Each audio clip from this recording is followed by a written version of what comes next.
आणि एक महत्त्वाची बातमी आपण बघतोय। सरकारचं शिष्टमंडळ वाशीतील एपीएमसी मार्केटमध्ये दाखल झालेले आहे। जरांगे पाटलांची भेट घेण्यासाठी, जरांगेंची चर्चा करण्यासाठी सरकारचं हे शिष्टमंडळ वाशीतल्या एपीएमसी बाजारामध्ये दाखल झालेलं आहे। मुंबईत येण्याआधी सरकारकडून जरांगेंची समजूत काढण्याचा प्रयत्न केला जाणार आहे। जरांगेंचा पायी मोर्चा सध्या नवी मुंबईतल्या वाशीमध्ये पोहोचलेला आहे आणि तिथेच हे शिष्टमंडळ जरांगे पाटलांची भेट घेणार आहे।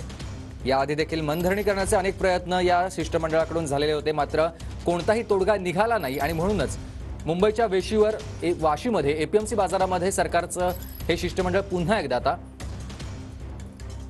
जरांगे पाटील यांची भेट घेण्यासाठी पोहोचलेलं ही लाईव्ह दृश्य आपण बघतोय। काही लाईव्ह दृश्य आहेत ही थेट वाशीमधून ज्या ठिकाणी जरांगे पाटील थांबलेले आहेत तिथून ही दृश्य आपण बघतोय आणि इथेच हे शिष्टमंडळ जरांगे पाटील यांची भेट घेणार आहे, त्यांच्याशी चर्चा करणार आहे, अंतिम तोडगा काढण्याचा प्रयत्न केला जाईल। मुंबईत जर हा मोर्चा पोहोचला, दाखल झाला तर सरकारला आणखी कठीण जाऊ शकतं आणि म्हणूनच हे शिष्टमंडळ आता शेवटची मनधरणी करण्याचा प्रयत्न करणार आहे। दत्ता कनवटे माझे सहकारी आपल्यासोबत जोडले गेले। दत्ता, शिष्टमंडळ आपण बघतोय जरांगे पाटलांच्या भेटीसाठी पोहोचलेलं आहे। नक्कीच शिष्टमंडळ जरांगे पाटलांच्या भेटीसाठी या ठिकाणी पोहोचलेलं आहे। अवघ्या काही वेळामध्ये मनोज जरांगे पाटील आणि शिष्टमंडळाची चर्चा सुरू झालेली असेल, पण आपण जर बघितलं तर खरं तर काल मंडळाने मनोज जरांगे यांची भेट घेण्याचे प्रयत्न केले होते। काल सायंकाळच्या तास लोणावळ्याकडे शिष्टमंडळ मनोज जरांगे यांच्या भेटीसाठी निघालं होतं, मात्र मला वाशीमध्ये भेटायला अशा स्वरूपाची सूचना मनोज जरांगे यांनी शिष्टमंडळाला केली होती। त्या सूचनेनंतर मंगेश शेवटे आणि इतर एक सहकारी दाखल झालेले आहेत। आपण बघू शकता की आपल्याला या फ्रेममध्ये पाहता येईल की सुमंत भांगे आणि मंगेश शेवटे हे दोघंही या ठिकाणी दाखल झालेले आहेत आणि मंगेश शेवटे त्याचबरोबर सुमंत भांगे हे दोघंजण या ठिकाणी आलेले आहेत आणि मनोज जरांगे यांच्याशी ते काही क्षणांमध्ये भेट घेणार आहेत आणि त्यांच्या हातामध्ये, सुमंत भांगे यांच्या हातामध्ये हा सगळा मसुदा कागदपत्र दिसतात। मंगेश शेवटे यांच्या हातामध्ये सुद्धा कागदपत्र दिसतात आणि एक अधिकारी त्यांच्यासोबत या ठिकाणी आलेले असल्याचं आपल्याला पाहायला मिळत आहे आणि या ठिकाणी जर आपण बघितलं तर त्यांची अगदी काही वेळामध्ये बैठक सुरू होईल। दुसऱ्या रूममध्ये सध्या वकिलांसोबत मनोज जरांगे यांची बैठक सुरू असल्याचं आपल्याला पाहायला मिळते। काही वेळानंतर ते या रूममध्ये येतील आणि त्यांच्यानी या ठिकाणी शिष्टमंडळाची चर्चा सुरू झाली असेल।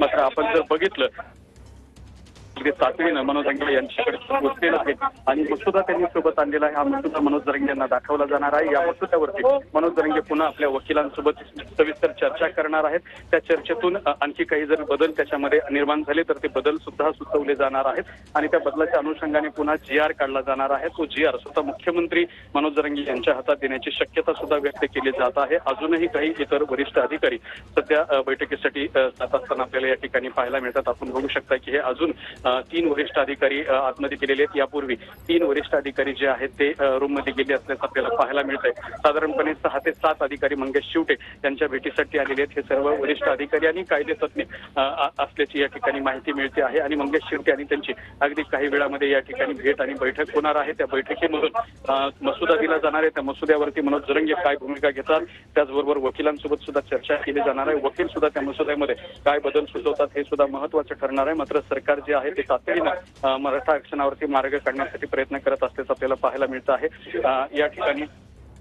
आपण बघू शकता की हे सगळे अधिकारी आणि हे सगळे एकत्रित आलेलं आपल्याला पाहायला मिळतं आहे आणि काही वेळामध्ये त्यांची या ठिकाणी मंगेश शेवटे, सुमंत भांगे, इतर अधिकाऱ्यांची मनोज जरांगे यांच्यासोबत चर्चा सुरू झाली असेल आणि चर्चेतून मार्ग काढण्यासाठी आटोकाट प्रयत्न जे आहे ते सरकारच्या वतीने सुरू असल्याचं आपल्याला पाहायला मिळते। अवघ्या काही क्षणांमध्ये मंगेश शेवटे, सुमंत भांगे आणि मनोज जरांगे यांची चर्चा सुरू झालेली असेल। शिष्टमंडळ आपली भूमिका मनोज जरांगे यांच्यासमोर मांडणार आहे।